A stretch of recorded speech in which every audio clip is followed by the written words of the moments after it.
Yeah. We talked about the fact that the Rams are no longer F them picks. The Rams are pluck them picks. 11 selections this year, building out not just the middle class, but the lower class of player. Those guys who are locked in for 3 or 4 years to a salary that can't be renegotiated through 3 years. You take a guy in the 7th round, let's say he becomes the league MVP as a rookie and as a second-year player and as a third-year player. There's nothing you can do until the 3rd year is ended. It doesn't matter how great the guy is. It doesn't matter how skewed it is. It used to be 2 years before 2011. That was one of the sneaky little things the NFL slipped into the 2011 CBA. Now you can't even tear up a rookie deal until after 3 years. So these picks that they're going to have value in that they don't have to pay these guys much relative to what a veteran contributor makes. And so this is how the Rams are going to do it. They won their Super Bowl. They've abandoned F them picks, and now they're looking to stockpile as they gut the house. They gut Rams' house and try to rebuild it into a winner, and it's going to take time. Yeah, it is. It's going to take some time. Like we said, they got a little bit of a magic eye in evaluating young talent. It's just one of the more remarkable flip-overs, turnovers of a roster we've ever seen from a Super Bowl team that won it 2 years ago. It really is. It's remarkable, let alone some of the new guys that they brought in after they won the Super Bowl that you thought, oh, wait, they're going to keep this going. They'll be okay. No, Bobby Wagner gone. Allen Robinson gone. So this is truly a team that's in a state that we have not seen them be in the Sean McVay era. And it's going to be interesting to kind of see how they do it, because it was young guys, middle round draft picks, and then established stars and kind of bringing it all together. And as it stands right now, it's kind of looks like it's going to be young guys with just 2 or 3 stars around to help out and kind of lead the crew. And they're going to have to show these young guys how to win, prepare, and do all of that.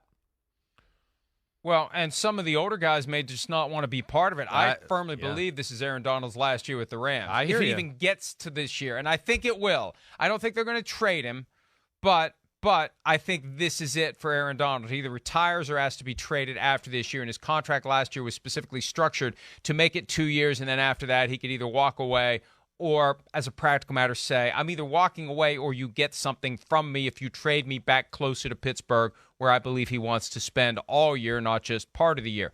Matthew Stafford is a fascinating presence on the roster. When you consider his age, he's 35, and he's an old 35. He feels like he's been around forever, and he's had a lot of injuries. Injuries we know about, and I suspect injuries we don't know about because he keeps his mouth shut about it. He's the anti-Roethlisberger as it relates to his overall health.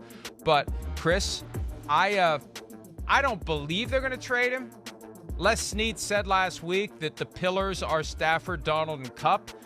But one thing that I'm keeping an eye on is the possibility that and we're going to talk about the latest with Aaron Rodgers and what he's going to do or what he's not going to do. If the Jets get left at the altar by Aaron Rodgers, I wouldn't be entirely stunned if they try to get Matthew Stafford, and I wouldn't be entirely stunned if the Rams listen, because he's got $57 million that fully guarantees this week, and they gave him $60 million in a signing bonus last year. That's $120 million almost for a guy who isn't going to be part of this future that you're trying to build toward.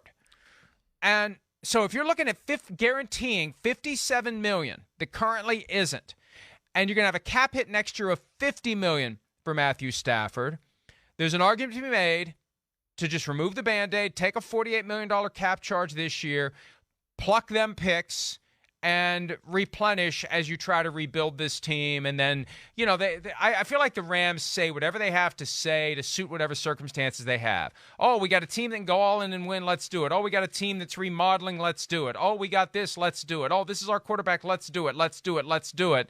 And so I don't rule out anything. I'm not saying it'll happen. Yeah, I'd be surprised if it did, but I won't be flabbergasted if by the end of the week the Rams would make the decision to move on. When you look at the numbers, at some point they are going to take a major cap charge for Matthew Stafford. There's an argument to be made. You may as well just rip the Band-Aid off now, because it's not like this year is going to be a Super Bowl year for the Rams. No, I hear you. I certainly would be thinking of some of those things as well. The dead cap charge is a significant number that is hard to swallow. Even for a team like that who's, going, wait, we want to rebuild and we know we're not going to be in the Super Bowl conversation, but, we'd still like to be competitive. I think all in all, this is one where, hey, Matthew Stafford, even though it wouldn't look like it on wins and losses, played really good last year with very little help. We talked about it a lot, right, Mike? I mean, it was no run game, horrible pass protection. People couldn't get open. He hung in there. He was tough. I do think he's got some legit years left in his career. But as we talked about, it's an old 34, 35 years old for Matthew Stafford compared to some of the other guys we're seeing in football right now. But I also think maybe that the politics, the way it looks a little bit, might play into this a little. Yeah, they got a little, just throwing cash at everybody after they won the Super Bowl. I mean, the Rams are cool like that, and the fact that they try to take care of their own and they try to take care of everybody. But yeah, it's coming back to biting them in the ass right now. And I kind of feel like, one, he's still a good player, and McVay goes, oh, wait, with him, we could still be in there and can be competitive. And then the other thing I look at it is just go like the politics, the way it might look to go like, well, hey, we won the Super Bowl with this guy. We traded all these picks for him. We gave him all this damn money, and now we're going to trade him away 3 years later. I feel like that in itself might also back them off a little bit from making that kind of move right now, Mike.